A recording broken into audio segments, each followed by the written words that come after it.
And welcome everybody to another episode of Glove Up or Shut Up right here at AngryMarks.com. My name is Peter H. I'm joined once again by my co-host from Omaha, Nebraska, Stevie J. Peter, it's good to have you back because last week I had to talk for a half hour all by myself and I just hope it wasn't trash.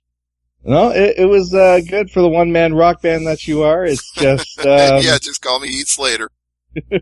Heath Slater with better hair. Thank you, I'll take that. It was a rough week for me last week, due to work commitments. I could not commit to a recording last week, and it's a rare off week for me, but I am back, and lo and behold, nothing really happened in the week that I was gone, was there? It's not like there was a four-city press conference tour, was there? Yeah, and what's deadly, the end of the tour was in Canada. No, the last one was in London, apparently. Oh, there was one more overseas. I forgot that. Yes. But to me, the North American tour ended in Canada. Yes, and our friend the Dirty White Boy was in attendance for that and took some great pictures as well. How did he enjoy it? What did he think? From the pictures I saw, it was a circus. Well, the whole thing was a circus, so that really isn't saying much. Yeah, it was a 15 or 18,000 fan stage, mostly pro wrestling, and Conor McGregor in a pro wrestling heavy atmosphere. Yeah, him taking, so... Yeah, where do you even start with this? There's so much. I mean, from the Toronto one, that was the second stop. I mean, there was a bit where Mayweather took a Irish flag and started waving it around. So McGregor takes the backpack of Mayweather sitting on the stage, opens it up and takes out a brick of money. And he says, "That's $5,000. And I'm thinking, oh, if he throws it, if he makes it rain in Toronto, I'm done. Like, that would just be awesome. But, he said, better, pay your taxes with this and put it back or something. But we should start at the first one because of the article of clothing that Conor McGregor decided to wear for the press conference. Yes, he wore a pinstripe suit and the stitching on the pinstripes reads F-U. And we're not saying the letter F, the full 4-letter word, and then U, stitched all throughout the suit. And someone brought this to my attention. This is not the first time someone has done this trick, not to the offensive nature of Conor McGregor, but when Ken Griffey Jr. was in the Hall of Fame, I think it was at a press conference, his suit that he wore said Hall of Fame Class of 2016. In the stitching like this. All in the suit. Much more classy than the one-bird salute in verbal form. Yeah, but then that's Conor McGregor in general is, what can I get away with? How obnoxious can I be? How much attention can I draw? That's his stick. It has been for a while now. But I'm just waiting for the bad lip reading to take a look at this video. It's like, and they're like, just in their face. Oh, you like peanuts? I like peanuts. What are you going to say? Oh, my all-time favorite bad lip reading is still from the episode of The Walking Dead. You know the one I'm referring to. For me, it was the debate. Me, it was the debates between Trump and Clinton, because it's nothing even close to what they were saying. Oh, my favorite all-time line, though, it's from that Walking Dead song when he says, "Hit you with a fever from another fever, then it's lying on the ground." Oh, so... Yeah, we completely got sidetracked there, but bad lip reading is some funny fucking shit. If you people have not seen it, go look for it on YouTube. It's golden. I mean, we got this fight coming up in a month. Mayweather is clearly the favorite. Do you think that will change in any increment between now and the week of the fight? If anything, it's probably going to get even longer once people realize how little chance Conor McGregor has in a boxing fight. If this was mixed martial arts where he could do submissions and takedowns, it'd completely level the playing field or maybe even tip it in his favor. But in a pure boxing match, to think that he can do anything to Money Mayweather, to a guy who is completely undefeated for his entire professional career, who has made an art out of getting not hit, then yeah, there's no chance. We said this like with Ronda Rousey and Holly Holm, and we should have known better back then. But even more so than in that case, there is no chance. I had a thought the last couple days. What if McGregor causes an incident during the fight, like the Riddick Bowe fight where he got repeatedly low blowed by his opponent, and both corners jumped in the ring and you had chaos and riots in the stands. There's so much potential for this to get right off the rails real fast once that bell rings. They can't afford that, though. At these kind of prices that they're charging for the pay-per-view, if they let something like that happen and the fight gets scrubbed, look how many refunds they're going to have to issue and how much money they're going to lose. Speaking of fights getting scrubbed and how many millions of dollars they'll lose, do you think we're going to have an actual Cormier-Jones 2? Do you think it's actually going to happen, Stevie? We're getting a week real or two close. away? I haven't seen anything to take this one off the rails yet, so I feel like it's going to happen this time. In fact, maybe I'm missing something, and I don't think I am since I'm a writer for MMA Mania, and I'm trying to keep up on it every single day because I always got stuff to write about, but it seems to me like Jones is actually kind of keeping a low profile this time. I think the term you're looking for is isolation. Yeah. No distractions. Yeah, it's like he's really taking this shit seriously and not out there running his mouth and being a goof. I mean, I'm sure come fight week he'll do that, but I feel like he's just in, like you said, isolation, taking it serious.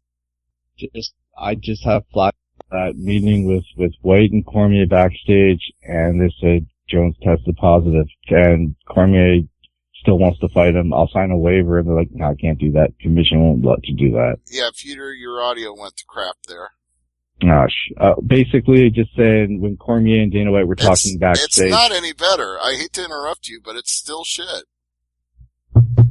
I didn't even move, that's the problem. There, that's perfect. Okay. So, when Cormier and White were backstage and White told Cormier that the fight was canceled because Jones tested positive and Cormier still wanted to fight him, sign a waiver, I'll do it, and Dana White goes, no, we can't do that. Yeah, So I remember the Cormier-Silva match, that was the result of that. I know, but it really feels like it's gonna happen this time. The video packages that they ran during the fight night on Sunday morning, yeah, it's weird to call it a fight night when it takes place during the morning, but all the video packages seem to be indicating that they are banking on this fight taking place, and actually, I really enjoyed the Cormier-heavy nature of the videos. Like, the fact that they would interject things into it, like Jones was saying he wasn't a champion, and Cormier's like, well, I'm the one that's here, I'm the one that's fighting, I'm the one that's holding the title, what does that make you? I love Cormier's line about, I didn't do anything wrong. You did all these things, I didn't do anything wrong. And that's legitimate truth. I mean, that's the part that's going to sell this fight. It's been selling this fight for a while now, is the fact that Cormier is the guy who doesn't fuck up and does everything right, and the only blemish on his record is one loss to John Jones in the past. So, I mentioned Anderson Silva, that goes right to our next point. We talked about him a couple weeks ago saying he wants to talk about retirement perhaps, even though he just signed a huge deal. Now he wants to fight again, but his opponent is someone who we talked about on the last show we were together, saying he might not ever fight again. Anderson Silva wants another crack at Diaz. Why? I don't know. What, just so the two of them can make money? I mean, what else is there? That's not a fight that has relevancy as far as I'm concerned. No offense to either one of them. I think Silva just wants to put his name back out there, but he wants to fight guys on his terms. The only fight that I think people would really care about will be him against GSP, and GSP's already booked to fight the winner of the next middleweight title fight. Tyron Woodley's fight. So, GSP going up to middleweight, does Silva want to fight GSP, we're talking a year from now, if that, cause Silva, you know what I mean? It's just... Well, I don't like the size difference in that one anyway, and I never have. I've been adamantly against that because we're already talking about GSP going from welterweight to middleweight, so he's going to be very small at middleweight. And Anderson Silva was so huge at middleweight that he could easily, whenever he felt like it, and did on several occasions, including the Cormier fight at light heavyweight. So, I do not want a guy that's small at middleweight fighting a guy that's average size at light heavyweight. That doesn't jibe well with me. Well, speaking of small weight classes, smaller weight classes, I should say. Tough 26, the coaches were announced, Justin Gaethje and Eddie Alvarez. Makes perfect sense because Justin Gaethje just literally cracked into the top 5 by beating Michael Johnson. Eddie Alvarez, of course, former champion, lost it to Conor McGregor. So you want those two guys coaching teams to see them come to blows at the end of the season, and possibly one of them can challenge Conor if he ever comes back to defend the belt. So the coaches are going to fight again? Amazing. You would hope so, but then that hasn't always worked out very well in the past. No. And one more bit of news here. We talked about it off air. We should mention it here. Yoel Romero and Michael Bisping are having a war of words, even though Robert Whittaker is next in line to fight one Michael Bisping. There was a clip on Twitter from the Whittaker-Romero fight where Bisping tore a small Cuban flag at cage side in between rounds. And whenever they use flags to get a fight over and destroy the flag or burn a flag or what have you, I am not a fan. I know, you feel it's rude and disrespectful, but as I pointed out to you in our pre-show discussion, what can we even consider rude and disrespectful with all the homophobic slurs and racial slurs that we heard during McGregor and Mayweather? I mean, it doesn't seem like there's really anything out of bounds right now. I mean, if they fight in Brazil and Bisping stands in the cage and stomps on the Brazilian flag, he could go to jail. Well, that's true. And in some states in the United States, if you're disrespectful to the flag, you can go to jail there as well. Don't one of your flags, I forget which state it is, says don't tread on me? That's a state motto for one of the state flags, yeah. I want to say California, but I could be wrong. No, I don't think it's California. But Okay. it was also a early, I wouldn't say it was ever an official flag, but I would say it was a flag of merit during times of independence from Britain. Yeah, it's just, when it comes to flags, you can hold it up, you can be patriotic, just don't disrespect another country because you're not only disrespecting the fighter, but an entire nation. And it just leaves that sour taste in your mouth, you know what I mean? At least Mayweather, when he was holding the Irish flag, held it with respect.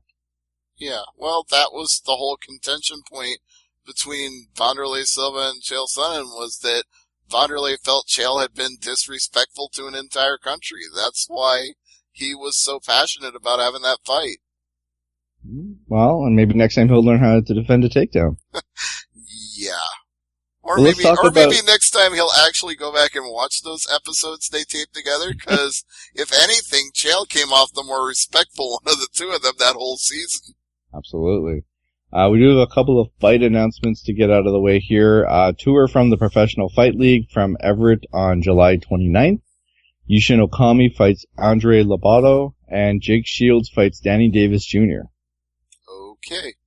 And in Bellator 182 in Verona, New York on August the 25th, Blair Tugman against AJ McKee. Okay, that should be a good fight. So I know you're a big fan of AJ McKee, and this is another fight where he can improve his stock with Bellator. Yeah, he keeps rising up the ranks. Sooner or later, he's gonna get a crack at a title shot if he stays undefeated and keeps rolling, but I'm surprised that you're actually not talking about the Bellator 184 and 185 announcements that they made during 181 on Friday. Which ones were those? Because I was watching the Bellator show recently. I must have skipped the announcements. Well, 184 is Eduardo Dantas defending the bantamweight title against Darian Caldwell. Okay. And 185 is the Bellator debut of Gegard Mousasi taking on Alexander the Storm Shlemenko. They kept showing the commercial for Big Country. That's 183, I believe. Do they have a opponent yet for him, or are they keeping that hush-hush for now? I don't remember hearing who Big Country's opponent is, but yeah, that'll be the card with Benson Henderson and Patricky, I think? Yeah, Patricky, yeah. Yeah. And the thing is, you think if they had an opponent picked out, they would have named it during the big show on Spike. And it threw me for a loop for about a minute when they said, coming up at the end of July, it's Sun and Silva, New York City. I'm like, wait, what's going on here? I was like, are they rematching in the same? And then I thought, oh, they're showing the show for free on Spike at the end of July. Now that makes sense. Mm-hmm. But I was like, why would you even have it on Spike? You know what I mean? Like, it doesn't make sense. Why not pump up another show as opposed to a repeat of, I mean, what are you going to show? The Mitrione Fedor fight again? You're going to have 3 rounds of takedowns and no takedown defense? Yeah, I mean, it wasn't like it was a knockout show. No, it was a noteworthy show, though. It was a show with a title change, and it was a show with Fedor losing, in his big return to the U.S., so, I mean, there's stuff they can milk out of that. I hope they put the Davis and, the Bader's fight. Oh, yeah. They'll probably show that again. Because, the title change you speak of with the ankle just flopping. Oh. You don't want to see that one again. No, and I mean, if it's on there, they really need to put that viewer discretion is advised before they show the fight. Because, I mean, that was not as bad as Anderson Silva snapping his leg, but, it showed how tough he was. You know what? They could have used viewer discretion as advised for the main fight at Bellator 181, because holy crap, was that a bloody affair. 181 or 187? 181. That was the show this past Friday. I thought that was 187. No. What are you, Snoop Dogg all of a sudden? Oh, jeez. Don't get me started on Snoop Dogg with the Contender series. I'm not even going there. Well, you're the one talking about 187 all the time, so that's what makes me think so. So the main event was Derek Campos and Brandon Gertz at a catchweight of 158.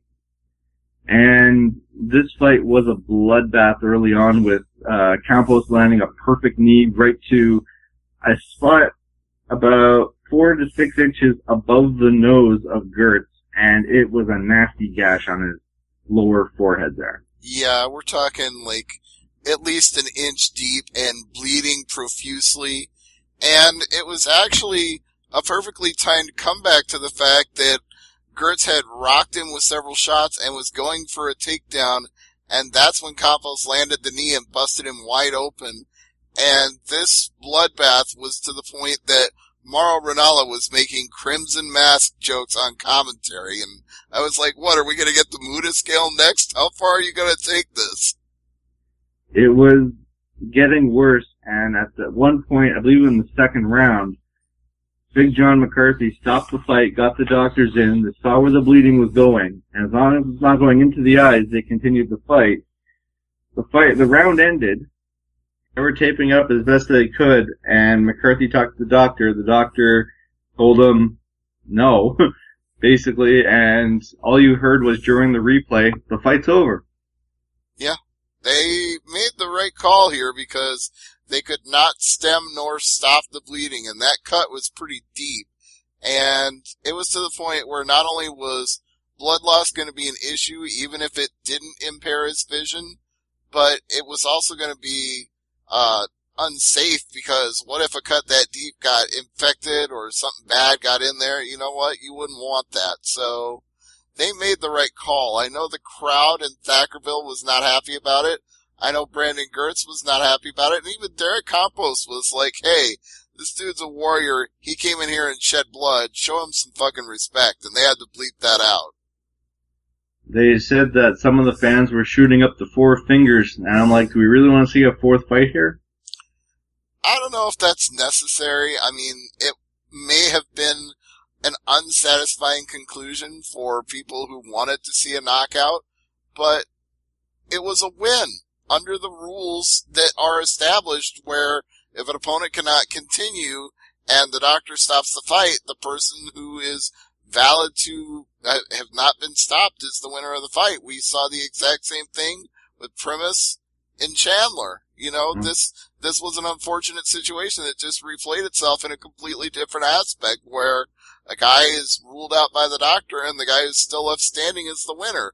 Those are the rules of mixed martial arts that we accept. No, Gertz wasn't saying, like, cut off or do something, cut me, Mick. There was no bravado here. He was pretty defeated in the post-fight interview in the cage. Well, he admitted that the cut was pretty deep and that it was right for it to be stopped. And he was every bit respectful in losing this fight as you would hope that somebody could be in a situation where they could be a lot more pissed off about it. I mean, the reference that I just made to Chandler and Primus, Chandler was not nearly so gracious. No, definitely not. And but then Chandler also had more at stake, so I can understand that. Campos actually called out another fight. I want the winner. He had a game plan, Stevie. Not like some of these fighters that we're going to talk about at the UFC show. I'll take whoever they put in front of me. Freaking hate that. At least Campos had a game plan. Well, with Bellator fighters, that's actually a little more expected because there's not a top 15 that's voted on by a ranking panel in Bellator. You can pretty much call out your shot, and if you call out the right person, you can get that fight. So there's no reason not to, because you can earn your way with an impressive win into getting a shot at anybody you want. Now let's talk about the co-main here with John Salter against Kendall Grove. And we talked about this a while ago. In that first round, you're not as slippy as rounds 2 and 3. No, but I think this is something I've been saying for a while now about John Salter and about the fact that he tore through Brandon Halsey, the former champion. Yeah. I think it's about time people give him the respect he deserves and recognize him as a legit threat, not just in Bellator's middleweight division, but for middleweights as a whole, because I know Kendall Groves had a lot of miles under his tires, and he's up there, getting up there in total number of fights that maybe he should start thinking about packing it in. But still, this is a black belt Brazilian Jiu-Jitsu champion level fighter who won the Ultimate Fighter back in the day. Mm-hmm. And John Salter, on the ground, took him apart and finished him with a rear naked choke. Now, is that something you can say every day about a guy who's still unheralded, even though he shouldn't be, against a guy who's a recognized black belt? He dismantled Kendall Grove. He did. Absolutely. And when he climbed his back, it was like he was climbing an elevator. Well, he had to, because that's how much taller the Spider is. He's always been one hell of a tall, lanky middleweight. It was quite the sight, I have to admit, because he's a tall guy, but you could definitely tell on Kendall Grove's face before that fight started. I hate saying as a former wrestler that we both listened to on another podcast, the road will own you. And you could definitely see it in his face. Yeah, and that's the other reason that I say this with my respect to Kendall Grove, because I've interviewed him a couple of times now, and I know that family is everything to him. I mean, one time when I was interviewing him, he was literally dropping his kids off at school while I was talking to him. And I'm just thinking, you know what? Just go train other people, train them in jiu-jitsu, sparring partner if you want to be, and help them and do whatever you can outside of fighting, and then spend the rest of your day with your kids, because you're a father now, and I think your family is more important to you than losing these Bellator fights, because you got a few wins, you got some money, now you can just bank on that and then go back to being a family man and a father, because I think that's what's best for him. I'm not sure if he has another fight in his contract, if they'll put him on a co-main event of a Bellator show in the near future. I'm not sure what the next step is for Kendall Grove's career in Bellator right now. He did have a couple wins in a row there at one point, so you can't completely dismiss him, but you can look at how he's fared of late, and you can say he's not getting anywhere close to world title status, let alone middle of the pack status. I'm not, like you said, I'm not even sure he's a featured on Spike TV fighter anymore, and I don't know if there's a point to having Kendall Grove on a card if you're not putting him on Spike TV.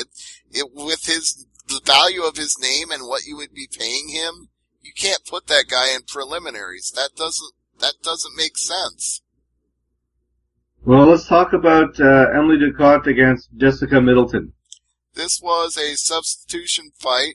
We were supposed to see the Bellator Valerie Letourneau debut at flyweight, but she got some sort of injury. It was never disclosed the nature of the injury, but it was very unfortunate because that news came out the day after my interview with her was published. And I was like, oh crap. Well, at least they already ran my interview because otherwise they might have scrubbed it knowing that she can't fight. So it got published, but boy, did I feel bad reading that knowing that she wasn't going to fight. But it's not really surprising that Ducote took apart Middleton because Middleton took the fight on short notice, and I mean it in the nicest way possible, but Middleton is not Valerie Letourneau, who we once saw go 5 rounds with Joanna Jędrzejczyk in a weight class that, by her own admission, is not well suited to her. So if she could do that at 115, I was looking forward to seeing what she could do at 125 in Bellator, but instead we got Ducote just outworking, manhandling, out-wrestling, just controlling Middleton, who I just couldn't have seen it go any other way. Well, 29-28 was the score, and 2 of the 3 judges. The other one was 29-27. I had it 29-28. I'm not sure about you. I guess there was one round that might have been close enough to go to Middleton, but I could have easily seen it 30-27 Ducote. And what about the baddest man on the planet, Joe Warren, against Steve Garcia? Well, like Warren likes to do whenever his naysayers and his critics count him out, he comes roaring back with a fight where he makes his opponent look bad because, as you alluded to in the Chael Sonnen and Vanderlei Silva fight, you have to know how to stop a takedown, and if you can't do that, you're going to have a bad night. And that's pretty much what happened to Steve Garcia, because Joe Warren just took him down and beat him up on the ground over and over again. It was the oldest fighter on the card against the youngest, and I think the book is out on Joe Warren. He's a good wrestler. Yeah, well, one of the things he said to me in my interview with him before the fight was that not only is he the baddest man on the planet and the best wrestler in Bellator, but he's also figured out the footwork and the timing, and if he gets another shot at Dantas, he'll make sure that he gets to take advantage of that. But now I'm afraid he's going to have to wait until Dantas and Caldwell have their fight. So that one's on the back burner, Joe. You're going to have to wait your turn and get a little older in the meantime. There was one prelim I caught on Spike.com, and it was Rafael Lovato Jr. beating Mike Rhodes with a rear naked choke, 1:59 in the first round. Yeah, Lovato is a very bad man when it comes to jiu-jitsu. I believe he's like one of the few Americans to ever win a world championship in Brazil. I forget the exactitude of it, but he's really a badass when it comes to BJJ. It was very quick. It was very, how do I say this? It's almost like you kind of expect some type of grappling, RNC, takedown, what have you. It's not a stand-up boxing fight, that's for damn sure. Well, that's the irony of Lovato's last fight in Bellator was he won a quick knockout when he was actually expecting to go in there and have a grappling match. So this time he actually got to show off a little bit of his stuff, and I guess I really didn't think it would go that quickly or that smoothly for him because Mike Biggie Rhodes was on a 4-fight win streak coming into this fight, so I thought it would actually be a back and forth competitive fight, and I didn't think Lovato would just dismantle him like that. Can you really judge Rhodes on a 2-minute fight? No, and honestly, if Bellator has any good sense, they'll bring him back for another fight because I don't think you can write the book on him on this one fight alone. Especially not with the performances. I saw this guy before he ever got into Bellator or UFC in, Resurrection Fighting Alliance, and he was damn good back in those days. Alright, so let's move on, because we got more shows to talk about. We have to talk about UFC Fight Night this past weekend, Gunnar Nelson and Santiago Ponzinibbio. Nelson had this fight for the first 30 seconds, 45 seconds, and then something happened. Nelson complained of an eye poke in the post-fight press conference. I'm not sure if that came to pass. I didn't see it on Coke, but I didn't either. I kind of felt like he was making excuses.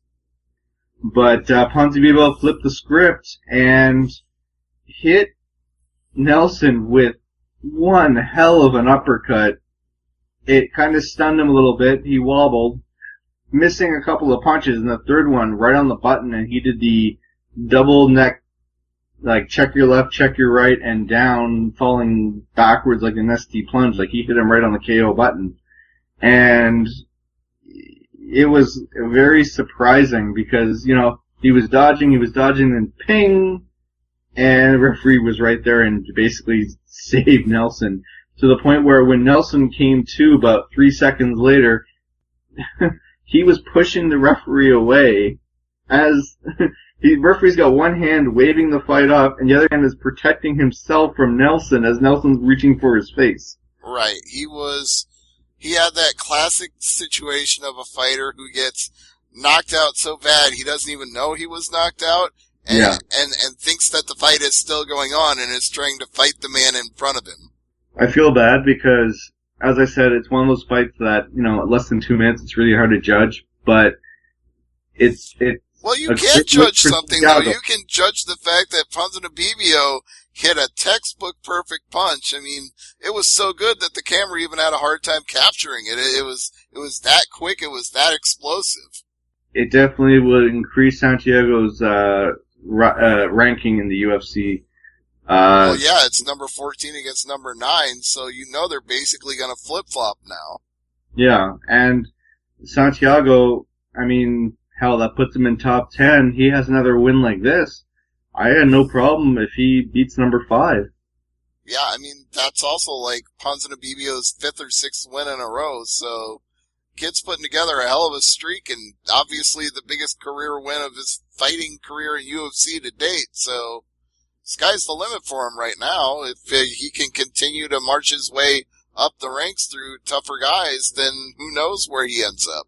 Now, what about the catch weight at 118? Because Jojo Calderwood missed weight, and Calvillo takes 20% of the purse, of course.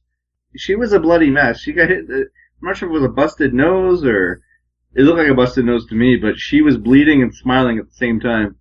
Well, she was smiling because she was getting to fight in front of friends of hers, you know, being a Scottish fighter and getting to fight in Glasgow, that made her day, no doubt, but I think Calvillo ruined her day and took her 20% and took the winner's purse as well. There's talk that Calderwood might benefit in Bellator. Yeah, I think Calderwood's one of those fighters that would be better off at 125, because 115 doesn't seem like it's a good weight for her to make. No, and, you know, Bellator is looking for a European presence. Why not? Yeah, but at the same time, now that UFC actually has opened up a flyweight division, maybe she stays in UFC if they don't cut her and moves up. Or she can go to 145 and fight Cyborg. Alright, what about Stevie Ray and Paul Felder? It was so impressive that it may not have even looked impressive because he was too damn nasty with it, especially with those elbows he was hitting. Holy shit.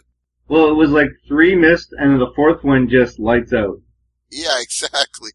It was very impressive and, you know, I felt good for Felder who, recently, lost his father, and after the fight was over, he went to his corner and he put the necklace back on, and he actually had his father's ashes in a little vial on a chain, which had to be tough for him to fight after that. No, it was definitely a hugely emotional win for him. I mean, win or lose, I'm sure he would have felt it was a tribute to his father just to get back in there, but to win in the dominant and impressive manner he did, I can't imagine it felt like anything other than validation to him, saying, I was right to come back to this. This is where I belong. Now, rounding out the main card, I mean, we had Ryan James losing to Jack Marshman. I felt that Ryan James needed to do something because you're fighting a guy who's from the area. You might want to not leave it to the judges. But you and I both thought that James, with the height and the reach advantage, we both thought he was going to pull it out, and he didn't. No, he needed to be more active. You don't want to have a close fight when you're fighting a guy from the other country. Like you're going against, you're basically daring him. It's like an American trying to get the decision in Brazil. Yeah, exactly. Khalil Roundtree and Paul Craig. This one was controversial near the end, or at the end, I should say. What, because of the extra hammer fists? And after Roundtree beat Paul Craig with 4 seconds left in the first round, just stood over him. It was kind of bravado, but kind of, dude, let the doctors get in there. I didn't know quite what to interpret that as. I also thought maybe he was actually looking down, trying to see if he was okay, because it's like, shit, I pounded the fuck out of this dude. I hope he's alright. I mean, we don't really know what his exact reason was, but... It could have been adrenaline, though. I refuse to try to put a spin on what happened at the end. Justin Willis and James Mulherone. I think I said on Facebook to you, where's the beef? I think you said that's 2 big boys, and I said, yeah, that's a 1/4 ton of man meat inside the octagon. Yeah, it was easily 500 pounds, and they were, oh boy. What was the old wrestling joke? They need to reinforce the ring? Yeah, like Brock Lesnar and Big Show. It was a unanimous decision win for Justin Willis, and he'll move on. I do want to mention one of the prelims that you said I had to go back and check out due to a slam.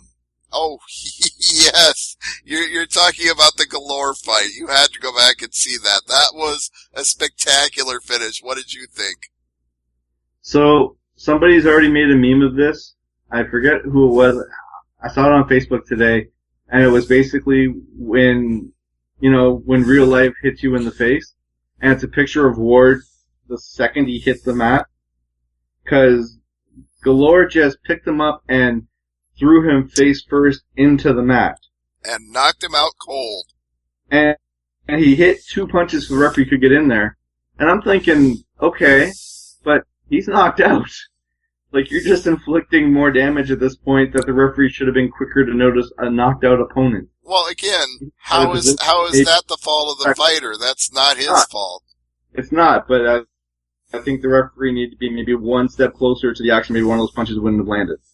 That's true, but you gotta give all the credit in the world to Galore for having that kind of power that simply throwing a man, he could knock him out cold. You don't see that. No. One fight also on the Fight Pass I do want to mention before we move on to this week's show, and that's in the women's bantamweight division. Amanda Lemos got beat by Leslie Smith. TKO punches and elbows at 2:53 of the second round. Yeah, that's right. Good to see Leslie Smith in the win column. Yep, I was very happy for her, and somebody that I've interviewed in the past at an Invictus show, so also just a little bit of a feather in my cap, because anytime Leslie Smith gets a win, I'm like, yeah, I like her. She was a good interview. Alright, so let's move on to this week's show, UFC on Fox 25, I believe, in Glasgow, New York. And that's the show headlined by Chris Weidman, Long Island's own, versus Kelvin Gastelum. And no, the referee won't be Zack Ryder. No woo-woo-woo. No Long Island IZ. No. Chris Weidman has to be the favorite here. It's just, with Kelvin... Does he? Does he have to be the favorite? Is that really so certain here? I'm a little skeptical of that. I hate to put you on the spot, but we're looking at a potential 4th loss in a row for Weidman. I mean, okay, it's in New York, and that's like backyard territory for him, but his last 2 fights were in New York, so, he lost to Yoel Romero by the flying knee, and then he got TKO'd by Gegard Mousasi, so New York is not really doing him any favors just because he's from New York. I think Kelvin, coming off his edibles issue the last time he fought, is looking for something to prove, and he might be taking Weidman less seriously. You think this might be a pushover fight? I don't think either one of them are not taking this fight seriously, considering it's the main event of a Fox card. I mean, that's pretty big exposure. You're looking at, potentially anywhere from 1.5 to maybe if you're lucky, 4 million people watching. This is definitely a more noteworthy card than the one in Glasgow. Not that we didn't get a fun card, not that it wasn't good to watch, but I think a lot of people just bypassed on that completely because it was on a Sunday morning / afternoon, and this one is a primetime show, and I think that for all those reasons and more, Weidman and Gastelum are going out there and giving it everything they got, and I really don't think you can look past anything about Gastelum in this fight, except for him making the weight and passing the drug test. Those are the only two things you have to worry about. I don't care if you call it an upset. I'm saying Weidman wins this fight. I'm not so convinced. I feel like Weidman, as much as I like him, I just don't feel like it's going his way lately or at all. I feel like he might have peaked at the point he beat Anderson Silva, and since that time he's had some issues, and it's just continued to get worse for him. I don't know. So we agree to disagree then? I think we agree to disagree. Alright, what about Dennis Bermudez and Darren Elkins? I would say don't be dismissive of Bermudez immediately, even though he's lost 3 of his last 5. The losses are to quality opponents like Ricardo the Bully Lamas and Lil Heathen Stevens, so I think you have to take this fight very seriously and not count Bermudez out. But at the same time, it's Darren Elkins probably. I wouldn't say he doesn't need the win because he's got a 4-fight win streak, but to really get back up into contention, Bermudez is the kind of opponent that he really needs to go out there and have a really excellent showing with. Bermudez. I'm not saying Bermudez is a pushover co-main event, but a win over Elkins would improve his stock more than a win for Bermudez would improve his stock, if you know what I mean. Right. I think Bermudez probably has, without looking at the rankings in front of me, Bermudez probably has more to gain of the two of them. I've got Gian Vellante, Patrick Cummins. That could be a sleeper fight. That might be the more fight. Yeah, Cummins is a guy who brings it in his fights and has a great background as a wrestler that, you know what, he can also take it down if necessary. So I feel like his win over Blachowicz should have reawoken people to the fact that you can't sleep on him in this division.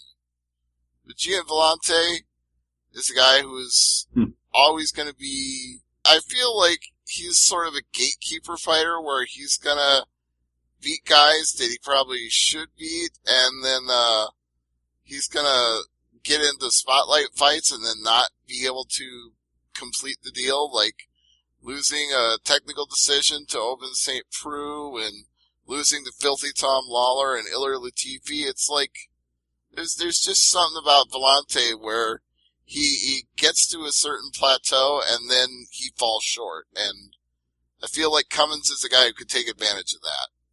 Well, Stevie, you mentioned Tom Lawler. I do want to mention that he'll actually be here in Ottawa next month for C4 Wrestling's annual fighting. He'll be fighting Speedball Mike Bailey.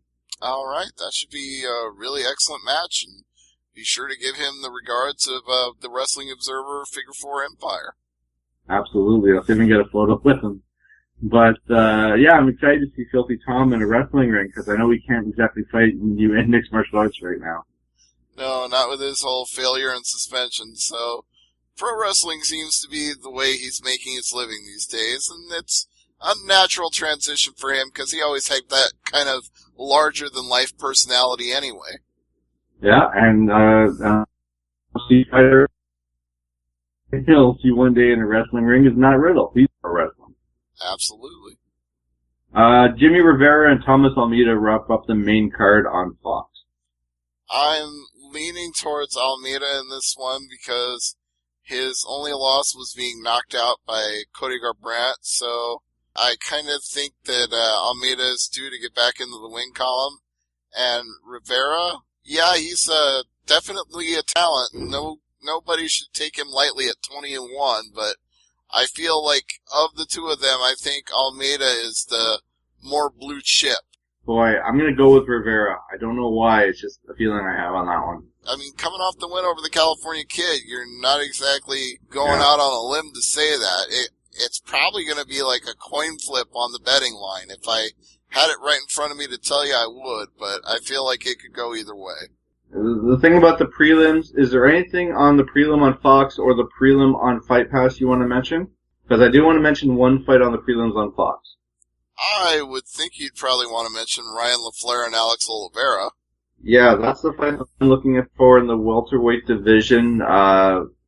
If you are able to watch this fight live, do it. Don't just rely on the recording, because this is a fight you need to experience live. Because it will either be very exciting or it'll be very quick, and you might actually need a recording because you don't have to rewind it a couple of times. Yeah, and I would say go out of your way to see the Lyman Good fight. That's another fighter that I've had the pleasure of talking to, very class guy, and somebody who's going to be very happy to be fighting on this card, because he's been a long-time New York resident, and he will definitely relish this opportunity to fight in Long Island. It's going to be a short trip to the arena for him. There's one fight on the Fight Pass if you have Pass. I'm curious to see what happens, but you've got Shane Burgos against Godofredo Pepe. Godofredo, it's definitely a time for him to really step up after that rear naked choke that he got over Mike De La Torre and continue to prove himself, and I think that's a winnable fight for him. Alright, so basically that's a quick wrap-up of the UFC on Fox show this week. Stevie, I can only imagine what's on tap for Thursday Night AMP this week. Well, obviously the first two nights of the G1 Climax will be a big subject of conversation. The WWE Battleground card on Sunday, we will delve into the depths of that, including the Punjabi prison match between Randy Orton and the champion Jinder Mahal. And I'm sure we'll say a few things about the new illegitimate son of Kurt Angle revealed on Monday Night Raw. Oh boy. One news item I did want to mention, in passing here, a UFC fighter got released this week, Frank Mir, which to the surprise of no one. No, it was probably a little bit overdue. So I'm not sure what you do with him next, right? I mean, I know what you do with him next. Bellator. Do you think he'd sign at Bellator? Mm-hmm. Well, I mean, there's some